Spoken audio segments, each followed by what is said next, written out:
আসসালামু আলাইকুম, আমি মোহাম্মদ ওয়ালিউর রহমান। এবার নেক্সট 25 ব্যাচে কলেজ অফ টেকনোলজি আন্ডারে জাপান যাচ্ছি।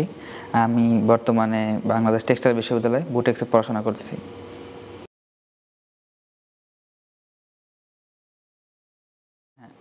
কলেজ অফ টেকনোলজি মূলত 4 বছরের একটি কোর্স। সেক্ষেত্রে প্রথম 1 বছর ল্যাঙ্গুয়েজ প্রিপারেটরি কোর্স। আমি প্রথমে আমাকে টোকিও জাপানিজ ল্যাঙ্গুয়েজ এডুকেশন সেন্টারে 1 বছর প্রিপারেটরি কোর্স করতে হবে এবং এই 1 বছর ল্যাঙ্গুয়েজ প্রিপারেটরি কোর্স করার পরে ভর্তি পরীক্ষার মাধ্যমে প্লেসমেন্ট পেতে হবে এবং বাকি 3 বছর পড়াশোনা করতে হবে।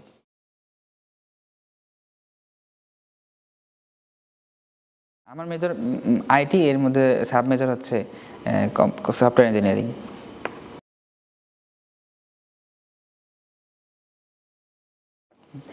নেক্সট স্কলারশিপ সম্পর্কে আমি সর্বপ্রথম জানতে পেরেছি ইউটিউবে। ইউটিউবে একটি চ্যানেল আছে, ক্যারিয়ার অ্যান্ড অ্যাব্রড। এই চ্যানেলের মাধ্যমে আমি জানতে পেরেছি। আমার শুরু থেকেই এইচএসসির পরে শুরু থেকেই আমার ইচ্ছা ছিল বিদেশে পড়াশোনা করতে যাওয়ার। সেক্ষেত্রে মেক্সট একটি খুব ভালো একটা অপরচুনিটি। এবং যখন আমি মেক্সটের প্রিভিয়াস ইয়ারের কোশ্চেনগুলো দেখতেছিলাম, তো আমি আন্ডার গ্রাজুয়েশনের কোশ্চেনগুলো দেখে তার সাথে আমাদের এইচএসসি সিলেবাসে তেমন কোনো মিল খুঁজে পাইনি। যার কারণে আমি যখন আমি কলেজ অফ টেকনোলজির কোশ্চেনগুলো দেখতে পাই, তার সাথে আমি কিছু আমাদের এইচএসসি সিলেবাসে মিল খুঁজে পাই এবং আমার মনে হয় যে আমার কলেজ অফ টেকনোলজিতে পরীক্ষা দিলে আমি সুযোগ পাওয়ার সম্ভাবনা বেশি।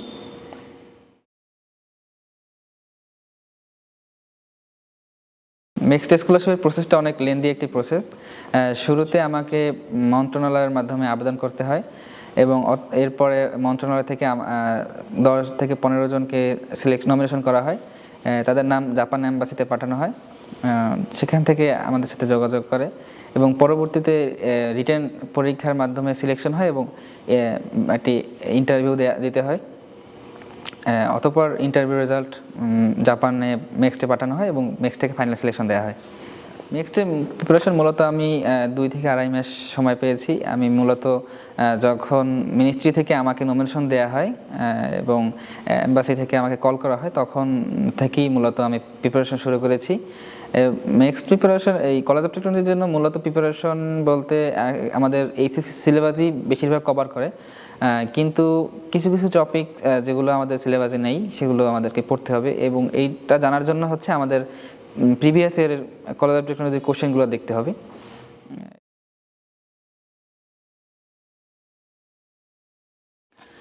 জাপানে যাওয়ার পর পড়াশোনার পাশাপাশি আমি কালচারাল অ্যাক্টিভিটিস প্লাস তাদের কালচার এবং ল্যাঙ্গুয়েজ সম্পর্কে আরও ডিপলি জানতে চাই।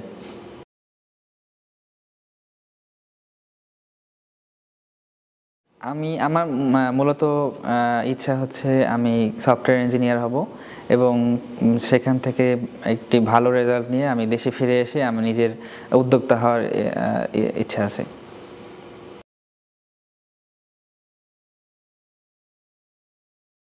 যারা কলেজ অফ টেকনোলজিতে আবেদন করতে চায় তাদের শুরুতে আগে ধারণা রাখা উচিত যে এটা ডিপ্লোমা কোর্স এবং এরপরে এটা একটা অ্যাসোসিয়েট ডিগ্রি দেবে। এখানে আন্ডার গ্রাজুয়েশনের ব্যাচেলরের কোনো ডিগ্রি পাওয়া যাবে না। সেক্ষেত্রে তাদের আরও সামনে ব্যাচেলরের জন্য আরও 2 বছর পড়াশোনা করতে হতে পারে। তো এই ধরনের মেন্টাল প্রিপারেশন, সাথে একটি ভিন্ন দেশে গেলে সেখানে ল্যাঙ্গুয়েজ এবং কালচারাল ব্যারিয়ার থাকবে, সব কিছু হচ্ছে চিন্তা ভাবনা করে তারপরে আবেদন করা উচিত। নেক্সট এই কলেজ অফ টেকনোলজির জন্য মূলত প্রিভিয়াস এর কোশ্চেনগুলো দেখাটাই সবথেকে ভালো সাজেশন।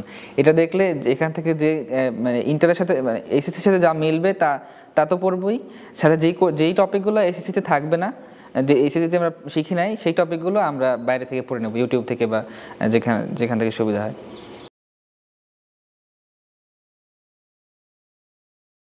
সর্বোপরি যেটা বলতে চাই সেটা হচ্ছে নেক্সট স্কলারশিপ খুবই প্রেস্টিজিয়াস এবং এটি একটি ফুল রেট স্কলারশিপ।